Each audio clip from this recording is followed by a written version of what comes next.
Hi, this video is dedicated to an amazing man, friend, husband, father, and brother. Happy birthday, honey. About 35 years ago, a great naturalist called Jon Triffo was trying to draw pictures of what he saw of nature.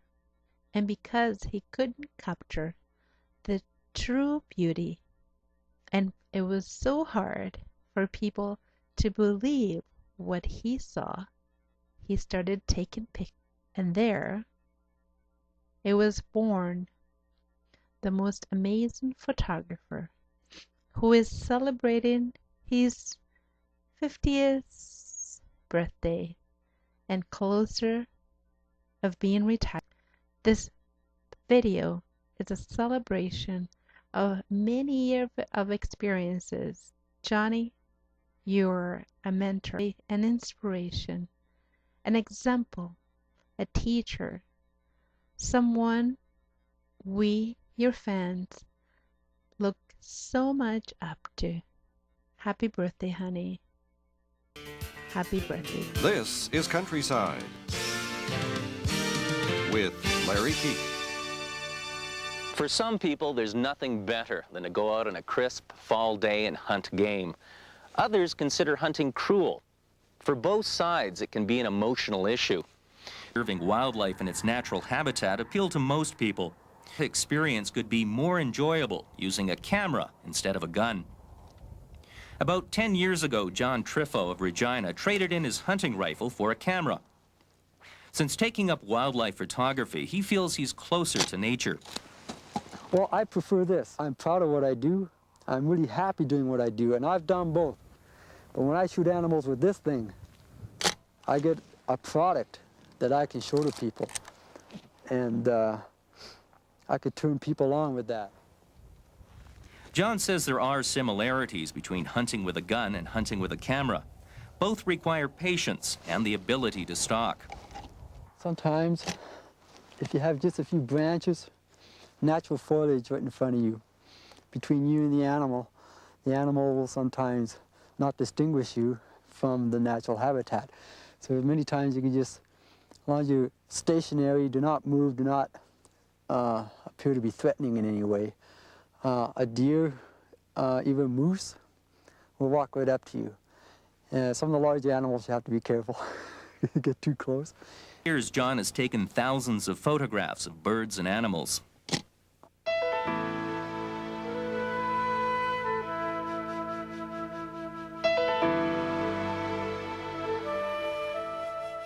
Really what I want to do is bring bits and pieces of nature back home and show people what's out here. A lot of people don't realize Saskatchewan, the prairies, has a lot to offer in terms of wildlife.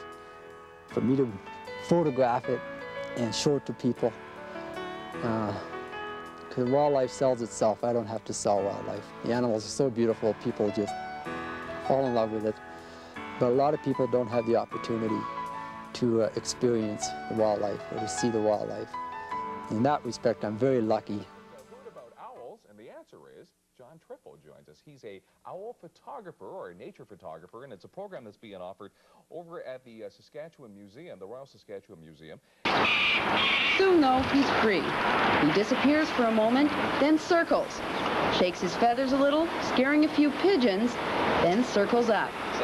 And that's very typical of a falcon, and actually many hawks will do that when they're on the move.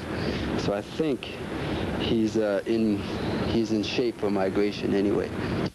OT2 has had a tough time of it since he came here. A lot of rain and some hail kept him and another falcon from getting flying time.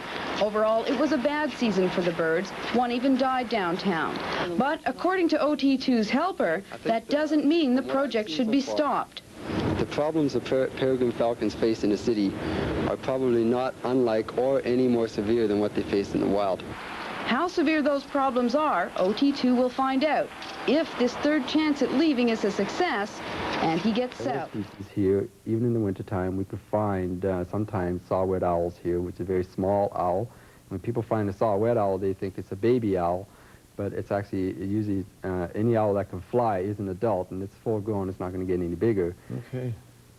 And We have some pictures you brought along too, so John, let's put those right up on the screen right now. I'll ask you to watch with me right now and tell us what we're looking at. This is a great horned owl watching the sunset from Wascana Park. This is just off of... It's one of your pictures? Yes, it is. Okay. Watching sunsets with them, because they are photoperiodic creatures, and they're very tuned into what how long the day is in terms of sunlight. Where do they... Oh, we're not finished here. This is a young owl. It's a healthy owl, thank goodness, and it just happens to be an owl I accidentally scared out of a tree, and I had to put it back in the tree because it flew a little ways, landed on the ground, and it was vulnerable to foxes or whatnot prowling about. So sometimes I do make a mistake with the camera, and the owl will fly out of the tree, and I'll have to make sure it doesn't get into trouble. Now, what got you interested in doing owls? Well, I've been interested in wildlife all my life, really, and owls are sometimes very easy to observe, very noticeable, and they're beautiful to observe, actually, and beautiful to photograph. So once I started photographing animals, it was just a natural to try to get as many pictures of owls as I could as well. Sure. Welcome back. We have Jon Triffo with us. Jon is a naturalist and wildlife photographer and is the release technician for the Peregrine Falcon program here in Regina. Jon, welcome to the show. Thanks. Jon, for Regina, we were trying to establish a breeding pair of falcons within the city limits. And for the project overall, what we're trying to do is increase the population of the peregrine falcon, which is an endangered species. Here in Regina, as well as many places. Well, throughout North America. We're just one small part of a grand project. In the first year, probably 80 to 85% of the young peregrines will perish. And this is a normal ratio? This is quite normal, even in the wild. For a wild area, we can expect the same sort of ratio. Okay. With Jon Triffo to talk about the Peregrine Falcon program here in Regina. Jon, something I noticed in the slides that there was pigeons in the same boxes that the peregrines were using. What is the relationship there? In Regina, the thinking tends to be, as is in most places, the predator will regulate or control the population of a certain prey species. And we certainly get that feeling. That question has been asked to me several times in Regina. And in fact, it's actually the opposite. It's the population of the prey that determines how many predators will be in a certain area. We don't expect the peregrine falcons in Regina to regulate or control pigeons in any way other than on the particular building that we release them on will experience 2, maybe 3 months of pigeon-free existence. Correct? Yes, we banned them. The Canadian Wildlife Service has an aluminum band on one leg, and the project has a red band on the other leg. The red band usually has a series of numbers and letters, or like this year we just had 2 letters, and they're quite easily read if you get close enough with a pair of binoculars or a telescope. It's part of a mission with me to actually watch them very closely. But once they leave Regina, my interest is relegated to who calls in with a number or information that I get or hear from Saskatoon. Well, Jon, thank you very much. It's been interesting. I hope we can have you back again sometime. We'll be right back after this commercial break. When they're ready to fly, I will open up the door, just part way, and they could sort of inch their way out, and they might be tempted to come along fly up to this ledge here. They will release themselves. They'll let themselves go. And they'll take to the skies when their feathers are long enough, their muscles are strong enough. When the peregrines venture out on their own, they may choose any one of the tall buildings in the Regina skyline as their home. I was young. My first notice of wildlife trying to live with us was actually the gopher, the common gopher that we see around us. And I remember we moved into the north end of Regina, brand new home, and the streets weren't paved yet. And I found my first gopher I've ever seen was living in a hole in the middle of a scraped roadway. And it was very strange to me as a young child to try to imagine why a gopher would live there. Why would a gopher choose a scraped roadway to live in? And eventually he did get squished flat by a car. Yeah, and I thought, well, maybe he made a tend mistake. to do, yeah. But it took actually quite a long time before I actually, realized the disturbing truth of it was we had scraped the roadway over that gopher's home. And that was sort of the beginning of an adventure of discovery for me. From then on, I began to look at animals quite differently. It was more like they were here before us, really, and we are changing their world, and a lot of them are actually trying to adapt to the changes that we're imposing upon them, and it's quite a dramatic story when you really get to know how some of these animals are really trying to adapt to what we're doing.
Young falcon who said, I want to hunt today. I want to learn how to hunt. I want to hunt something. Oh, here comes a pigeon.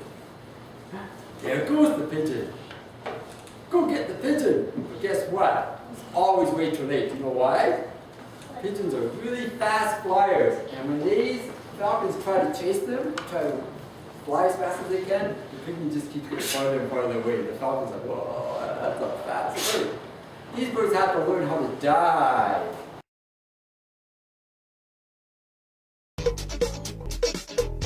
We're talking about JNLT photography now.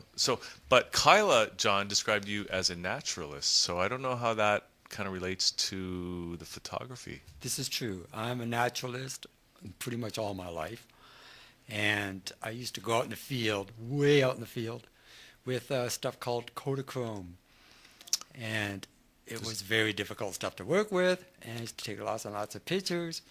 And the equipment has changed, the technology has changed, everything has changed. My life used to be an expedition, and then I got married.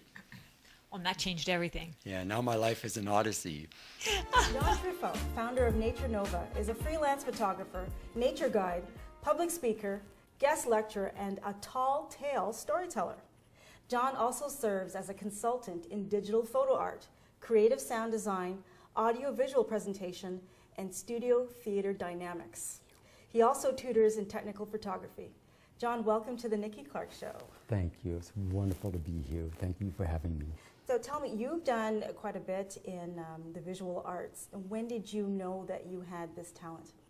Oh, I first recognized that I needed this talent when I realized I was not very talented in drawing. Now you specialize in nature really, photography. the robin bouncing around outside the window, looking for worms, always just totally captivated me, and makes you wonder what is happening out there. What else is out there? Exactly. So I went out into that world, and really, what I saw, what I discovered, nobody would believe. Nobody would believe. Nowadays it's a little different because you have really awesome wildlife cinematography. It's available to us on television. So anytime I have trouble talking with somebody about wildlife, what wildlife is really like, I can defer to something that is available on video. I've been doing slideshows. I would go out into the wilderness and capture these images of amazing animals, and I always wanted to come back with big stories because they were awesome stories. They must be. You cannot live with stories inside of yourself. No, you got to share them. You got to pop them out, right? You got to. So that's what I was doing, and I would bring back kind of like now, how can people find you evidence. I'm to at see more what of I'm your talking wonderful about. photography? Best place to find me is on Facebook. Okay. Nature Nova, all one word, on Facebook. Visit me on Nature Nova. There's tons and tons of pictures. I go to the albums, forget about the timeline and all that. Just go straight to the albums and pick out any album you like. I encourage people to use my pictures for education, teachers. I've always made my pictures available. I tell a few little stories in my albums, and if anybody's interested, they can contact me. I'll come visit your school. I'll come visit your auditorium, your museum. I've done it all, and I want to do much, much more. So I will bring my stories and my pictures to you, and I'll tell you lots of tall tales, make your head spin, but really to get you looking, get you interested, get you out there and get you exploring. That's really what it's all about.